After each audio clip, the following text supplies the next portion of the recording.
Hi అండి. అందరికీ నమస్కారం. Welcome to my channel. ఈ వీడియోలో ఏపీ ఉద్యోగులకు, పెన్షనర్లకు ఎస్‌బీఐ సూపర్ ప్రయోజనాలు ఒక్క రూపాయి కూడా ఖర్చు లేకుండా ఇది పొందగలరు. సో, మరి ఆ వివరాలు ఏంటనే వీడియోలో తెలుసుకుందాము.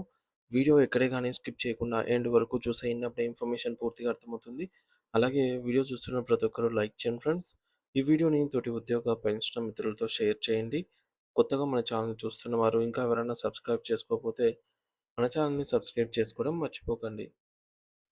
ఫ్రెండ్స్ ఇక విషయానికొచ్చినట్లయితే state bank of India SBI తన సాలరీ ప్యాకేజీ ఖాతాదారులకు అందించే అద్భుతమైన ప్రయోజనాలు మరియు ఉచిత సౌకర్యాల వివరాలైతే తెలుసుకుందాము. అవేంటంటే జీతం ఆధారంగా కేటగిరీల విభజన. అంటే ఎస్‌బీఐ అందించే ప్రయోజనాలు వివిధ కేటగిరీలుగా వర్గీకరించిందనమాట. ఆ కేటగిరీలన్నీ గూడా వారి వారి జీతాన్ని బేస్ చేసుకొని వర్తిస్తాయి. అయితే ఎంత జీతం వారికి ఏ కేటగిరీ కిందకొస్తుందనేది చూద్దాము. సో, నెలవారీ జీతాన్ని బట్టి ఖాతాదారులకు వేర్వేరు ప్యాకేజీలు మరియు డెబిట్ కార్డులు లభిస్తాయన్నమాట ఎస్‌బీఐలో.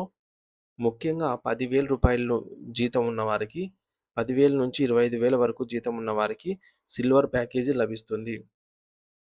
అదే జీతం అనేది 25,000-50,000 వరకు ఉన్నవారికి గోల్డ్ ప్యాకేజీ లభిస్తుంది.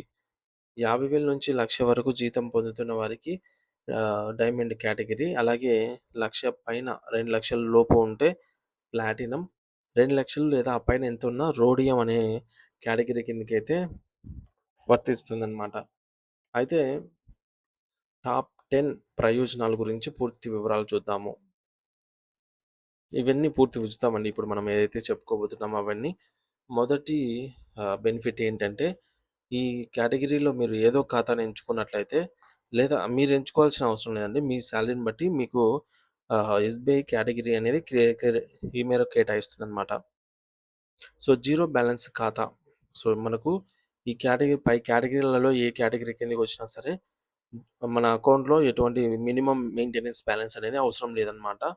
మినిమమ్ బ్యాలెన్స్ నిబంధన అనేది ఏముండవు. ఎంత జీరో బ్యాలెన్స్ ఉంచినా పెనాల్టీలేమి పడవనమాట. ఇకపోతే అపరిమిత ఏటీఎం లావాదేవీలు అంటే ఏటీఎం ట్రాన్సాక్షన్స్ భారతదేశంలోని ఏ బ్యాంక్ ఏటీఎం నుంచైనా సరే ఎన్ని సార్లైనా ఉచితంగా డబ్బులైతే డ్రా చేసుకోవచ్చు. ఉచిత ఇన్సూరెన్స్, వ్యక్తిగత ప్రమాద బీమా. ప్రమాదవశాత్తు మరణిస్తే 30,00,000 వరకు బీమా అనేది కవరేజ్ అవుతుంది. Air incident insurance. విమాన ప్రమాదంలో మరణిస్తే 1,00,00,000 వరకు కవరేజ్ అనేది వర్తిస్తుంది. వైకల్యం. శాశ్వత వైకల్యం కలిగితే 30,00,000 వరకు సాయం అందుతుంది. Debit card insurance. కార్డ్ రకాన్ని బట్టి అదనంగా 10,00,000 వరకు కవరేజ్ లభిస్తుంది.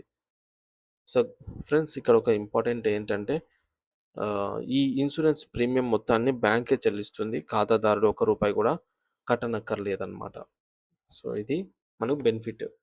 ఇకపోతే ఓవర్ డ్రాఫ్ట్ సౌకర్యం ఉంటుంది. అత్యవసర సమయాల్లో నెలకు 2 నెల 2 నెలల జీతం వరకు కూడా మనము ఓవర్ డ్రాఫ్ట్ అడ్వాన్స్‌గా ముందే తీసుకోవచ్చు. సో, ప్లాటినం వారికి 2,00,000 వరకు లభిస్తుంది. ఉచిత ఆన్‌లైన్ లావాదేవీలు నిఫ్ట్ గానీ, ఆర్‌టీజీఎస్ గానీ, ఐఎంపీఎస్ ఎటువంటి ట్రాన్సాక్షన్ చేసినా మనకు అదనపు ట్రాన్సాక్షన్ చార్జెస్ ఏమి పడవు. ఇక చెక్ మరియు డీడీలు నెలకు 25 చెక్ లీవ్స్ ఉచితంగా పొందవచ్చు. ఎన్ని డిమాండ్ డ్రాఫ్ట్‌లైనా సరే ఉచితంగానే తీసుకోవచ్చు. రుణాలపై రాయితీలు పర్సనల్ హోమ్, కార్ లోన్లపై వడ్డీ రేట్లు 0.5% వరకు రాయితీ మరియు ప్రాసెసింగ్ ఫీజులో 50% మినహాయింపు అనేది ఉంటుంది.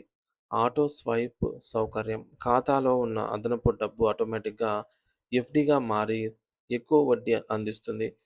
అవసరమైనప్పుడు వెంటనే వాడుకోవచ్చు కూడా. లాకర్ ఛార్జీల్లో డిస్కౌంట్ కేటగిరీని బట్టి వార్షిక లాకర్ అద్దెపై 25% వరకు రాయితీ అనేది లభిస్తుంది. Premium benefits airport lounge access, cinema టికెట్లు మరియు షాపింగ్‌పై ప్రత్యేక డిస్కౌంట్లు అయితే ఉంటాయి. ఇక మూడోది వివిధ రంగాల వారికి ప్రత్యేక ప్యాకేజీస్.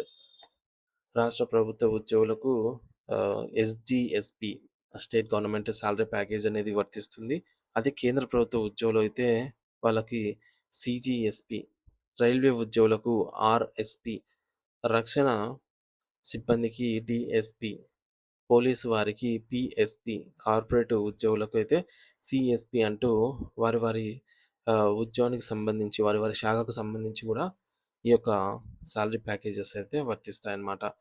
అయితే ఖాతాను ఎలా మార్చుకోవాలి? ముందు మీకు ఉన్నటువంటి ఓల్డ్ ఎస్‌బీఐ ఖాతాని కొత్తగా తెరవాల్సిన అవసరం లేదండి. ఆల్రెడీ ఎగ్జిస్టింగ్‌లో ఉన్న ఖాతానే ఎస్‌బీఐ బ్యాంక్ నుంచి మీరు ఇప్పటికే ఎస్‌బీఐలో సాధారణ సేవింగ్స్ అకౌంట్ కలిగి ఉంటే దాన్ని సాలరీ ప్యాకేజ్‌గా అకౌంట్‌గా అయితే మార్చుకోవచ్చు. అవసరమైన పత్రాలేంటంటే ఎంప్లాయీ ఐడీ కార్డ్ అనమాట. అలాగే latest pay slips, pan card, Aadhaar card. So, ఎలా ఎక్కడ సబ్మిట్ చేయాలంటే మీ సమీప బ్రాంచ్‌ను సంప్రదించండి. లేదా యోనో యాప్ ద్వారా కూడా దరఖాస్తు అయితే చేసుకోవచ్చు.